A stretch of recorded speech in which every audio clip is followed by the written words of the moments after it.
Be informed. Be alert. The information you need to know about COVID-19 vaccine.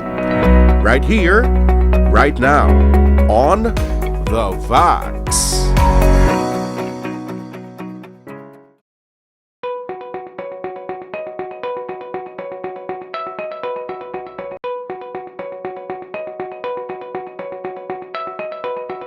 Kapag kami vaccine allergy, medyo naging mo allergy lang siya. Pero siguro ang mas malapad na term nila is adverse reaction sa vaccine. Kaya hindi tanan na adverse reaction sa vaccine is considered an allergy.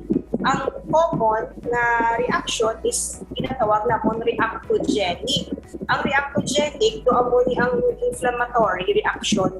Amo ni siya ang mapatsyagan ng mga fever, mga sakit sa site, sa injection, nagahabok-habok ang site, ang iban do nagalingin-lingin ang ulo, iban nagkasuka-suka, iban do palang niyalang. So hindi na siya considered na allergy. Reactogenic na siya.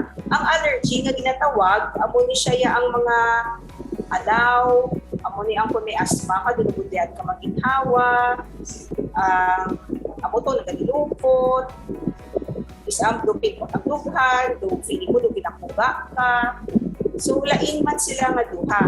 Although they are duha sila, reaction sila ng hapon.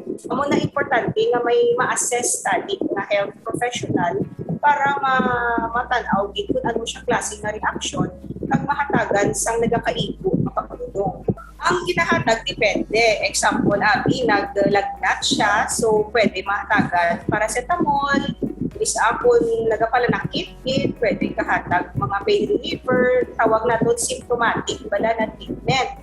Pero kung ma-assess ang health professional na allergy ni siya, so ginatagaan mandulong para sa allergy, depende sa severity.